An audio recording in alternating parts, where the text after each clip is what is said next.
Hello, third graders, and welcome to Journey's Lesson 3, Destiny's Gift. This story is written by author Natasha Anastasia Tarpley and illustrated by Adjoa J. Burrows. The genre of our story is realistic fiction, which has characters and events that are like those in real life. As you read, look for a setting that could be real, characters that have feelings that real people have, and problems that could be real problems. Let's meet our author. Natasha Tarpley remembers being very shy as a young girl. Reading for me was a way to escape into whole other worlds, she says. Some of her favorite authors were Judy Blume, Beverly Cleary, and Laura Ingalls Wilder. And let's meet our illustrator, Adjoa J. Burrows. To make her illustrations look three-dimensional, Adjoa J. Burrows cuts out each part of a scene separately. Then she pastes the individual pieces of heavy paper on top of each other. It makes it almost look like it's jumping out from the page, she says. While we're reading, we want to be thinking about the essential question, why is volunteering good for a community and its people? My favorite place in the world was Mrs. Wade's bookstore, across the street from my house. Mrs. Wade knew everything there was to know about words, and I loved words. I went over to Mrs. Wade's every Tuesday and Saturday. As soon as I walked into the store, the wind chimes above the door tinkled a special hello. "Hey there, Destiny," Mrs. Wade would call out, and stop whatever she was doing to give me a big hug. She smelled like flowers and peppermint and had long silver dreadlocks that fell to her waist. "What's the word?" Mrs. Wade would ask. "Let's go find out," I would say. We'd rush over to the big, thick dictionary Mrs. Wade kept on a pedestal in the store. I'd close my eyes, open the dictionary, and point.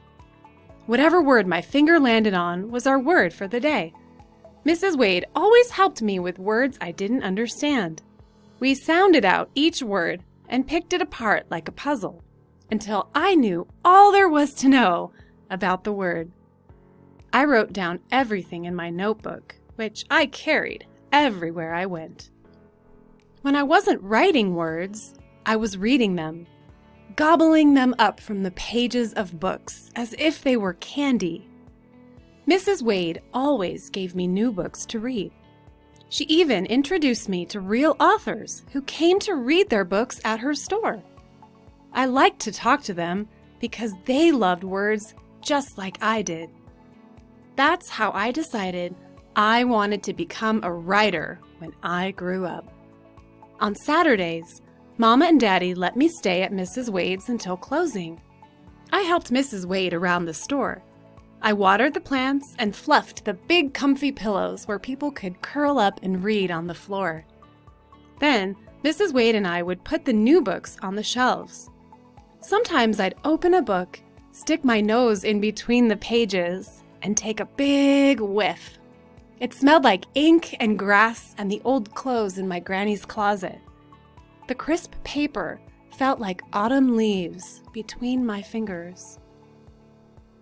The part I liked best about these Saturdays was the end of the day, after all the customers had gone. Mrs. Wade would set up a tray with peppermint tea and butter cookies, the kind with a hole in the middle. We would drink our tea and pretend the butter cookies were diamond rings around our fingers. Then I would read to Mrs. Wade from my notebook. She'd listen to my stories and poems with her eyes closed.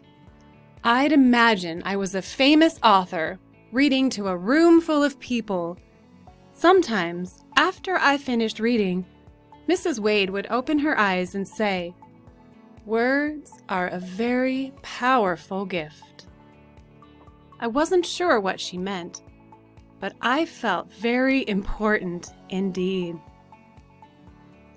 Then, one Saturday, everything was different when I got to Mrs. Wade's store. Instead of talking to her customers or unpacking new books as usual, Mrs. Wade was reading a letter and looking very sad. She put away the letter and smiled when she saw me, but I could tell she wasn't her usual cheerful self. Later, while we had our tea, Mrs. Wade told me what was wrong. She took my hands in hers and we sat with our knees touching. "Have you ever had a really tough assignment in school, but no matter how hard you try, you just can't seem to figure it out?" she asked. I nodded. Math problems were always like that for me. "Well, I've been trying for a long time to figure out a way to keep the bookstore open, but I haven't had much luck," Mrs. Wade said, sighing. "My landlord is raising my rent, and I can't afford to pay the new amount. I may have to close the store." Mrs. Wade sighed again, and I thought I saw a small tear in the corner of her eye. My heart froze mid-beat. Close? No! I couldn't believe it. "Why? Why do you have to close the store?" I asked, my voice shaking. "I need to earn more money in order to pay the higher rent, and there just aren't enough customers for that," Mrs. Wade said. "We can get more!" I shouted. "We'll see." Mrs. Wade smiled a sad smile. "We'll see." When I got home, I told Mama and Daddy about Mrs. Wade's store. I cried so hard, I didn't think I'd ever stop. Mama and Daddy wrapped me in their arms. "I know how much the store means to you," Mama said, stroking my hair. "Maybe there's something we can do to help," said Daddy. Mama and Daddy got on the telephone and called all our neighbors. The next day, everybody on our block came to our house to talk about what we could do to save Mrs. Wade's store. The following Saturday, all the kids in the neighborhood passed out flyers to get folks to come to Mrs. Wade's bookstore. The grown-ups contacted the local TV news stations and newspapers and called Mrs. Wade's landlord to ask him to lower her rent so the store could stay open.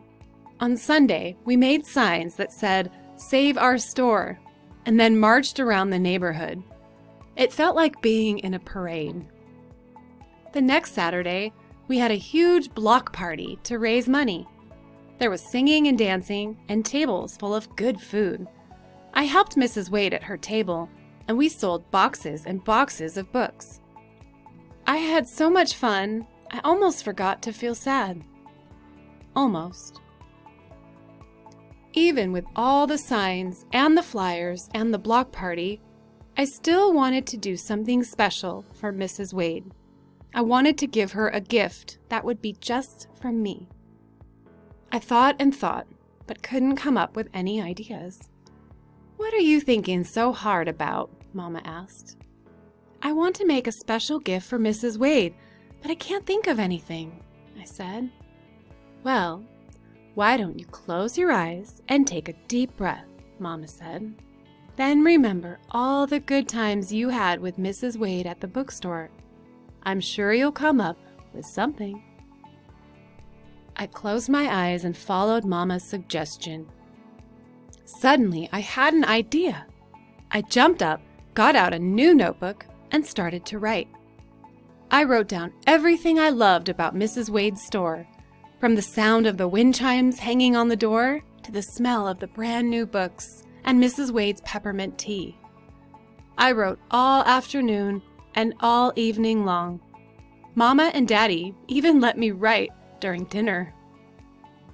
The next morning, I finished writing and ran over to Mrs. Wade's store at its usual opening time. But when I got there, the store was closed. My heart pounded with fear as I peeked through the front window. Could Mrs. Wade have closed the store without telling me? I was about to go home to tell Mama and Daddy when I heard Mrs. Wade's voice. "Destiny, here I am," Mrs. Wade called from her stoop next door. "Why isn't the store open?" I asked. "I just needed some time to think," Mrs. Wade said. "Will you have to close the store forever?" I whispered. "I hope not. But I'm just not sure, Destiny, Mrs. Wade said sadly. It's hard to know if customers will keep coming back. I didn't know what to say.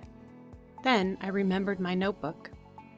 I have a present for you, I said, and handed the notebook to Mrs. Wade.